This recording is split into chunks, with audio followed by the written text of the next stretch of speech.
Hi to one and all who are all watching the video of this online classes of first PUC. So as we have already, my dear students, this is the classes for you people after completion of your 10th class. That is what we are saying in our Karnataka, the first PUC. So after for this is the class for the students who are willing to study the commerce, as you have already chosen the classes for commerce. So we have the combination of the commerce. It's a golden opportunity for those people who have chosen the combination of our commerce here. So we have the subjects for you people to teach, two subjects. One is accountancy and business studies. Today I would like to teach you the first part, introduction part of the business studies, as there are so many 12 chapters are there. In that first chapter is nature and purpose of the business. As you are already aware about the classes of the regarding the business in your past 8th, 9th and 10th classes, there are three chapters. You are already learnt about the what is the business, banking, advertising, the globalization. These type of the words you have been already learnt in that one. So today we are going to start with the first of all the business. In the business studies, the first topic is nature and purpose of the business. So while going to the nature of the purpose of the business, first of all, before going to learn everything, we must and should know the history and the background of the topic, whatever we are going to learn among the things. So now I would like to explain you what is the history of this trade and commerce, what we can say the business. You see, the human beings, we have evolutioned from the past, from the homogeneous characteristics into the various unique characteristics of this today. The world has it has the same situation that Vasudhaiva Kutumbakam means the first person who is willing to live in the forest. So now we are living in the various cities we have developed. So what is the history of the behind this evolution is now we would like to tell you in this video. So first of all, the history of trade and commerce. What is this trade and commerce? You see here what is the play vital role of the trade and commerce, especially in India. As a major actor, it is the economic world in the ancient times. You see, it makes various things for the learning. You see, the commercial cities like Harappa and Mohenjo-daro, how many of you are already learnt in SSLC, there you will find this civilization that leads to the commercial cities like Harappa and Mohenjo-daro were some examples for the business development of the ancient India.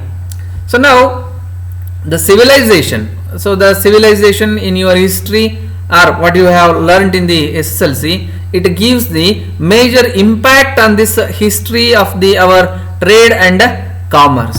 The civilization has been established commercial connections with these what we have given the examples like Mesopotamia. So there the gold, silver, copper, gemstones, beads, pearls, seashells, etc. like these type of the items which we have found there. So the usage of these things leads to the history of the evolution of the commerce. So there were different types of the coins and the weighing practices during that time. In a barter system is the major thing. We can just give an example.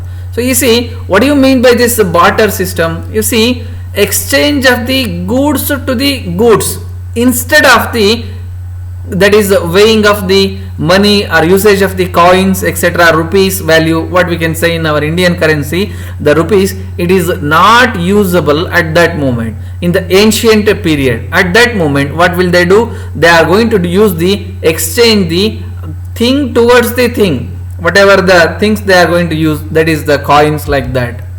So then later indigenous banking system has been established.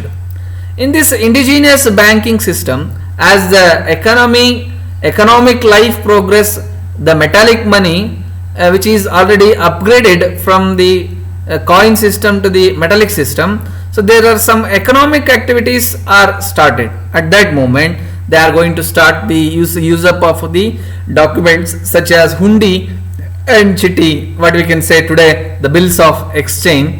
So that is money, the transaction. What do you mean by this transaction? You see, every financial changes which occurs in our business, so like that. So this money has passed from hand to the hand, that makes the major part.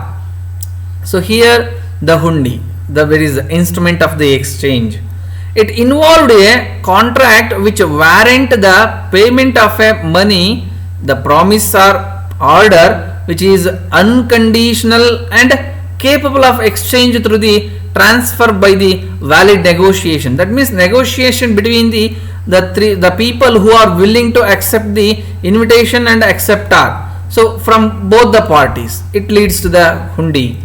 And the later on the currency system, that is note system, the financing system has been independently it is used by all the people who are willing to hear, that is the trade with the currency and the letter of credit. With the development of the banking, people begin to start the deposit the precious metals with the lending individuals, so functioning like as the brokers, sales, like that. So now the intermediaries, who are these intermediaries? You see, in what we are explaining you now, in this history from coin system to here, the independency of the usage of the amount or the hundi or the currency or the coin system is made between these intermediaries. These play a vital role in the promotion of the trade. They help the producers, especially in foreign trade, like commission agents, brokers and distributors. What are the work of these intermediaries means? They are going to pass the goods and services from producers to the user. They act like as a middleman due to the purpose of the commission only. Commission only. Now, as the places were established, thereon the transportation, especially from bullock cart to today's what are the motor vehicles we are using, especially the first transport is the land transport and the water transport were popular in the ancient times. As the roads means, the transportation had assumed key importance in process of the growth, especially in inland and trade. The northern trade route from the Bengal to the Taxila, we can give the examples. You see, the another most important ancient transportation system is the harbor. Means in the water transportation, the major transportation from various countries to our countries in the coastal area, it is a long history of international maritime trade, we can say. So then the merchant corporations, we can say. What is this merchant corporations? As the intermediaries involved in the business activities, they are leading to make some group of the business. That means autonomous corporations formed to protect the interests of the traders. So making the without any fraudulent activities for the producers as well as the buyers like users also. So these corporations were organized on the formal basis as well as the rules and code of conduct which even kings were supposed to accept and respect in the king system. The later on the merchant corporations, the chief directly deal with the king or the tax collectors and settle the market tax on behalf of its fellow merchants at a mixed sum of money. So it is the major impact of the so we can just sum up this one from the ancient history of the business as well as the trade and commerce, we can say. So from the man who is using to be developing from is the forest culture at the barter system culture to today what he is living. So they has made various activities. So the ancient trade centers like that, major trade centers, one is Pataliputra in Bihar today, what we can say. So Bihar is one of the major export of stone staves. The next Peshawar, it is the city in Pakistan today. Wool and major transaction between India, China and Rome in the country. So next one is the Taxila. It is also lived in Pakistan. It lies in Pakistan.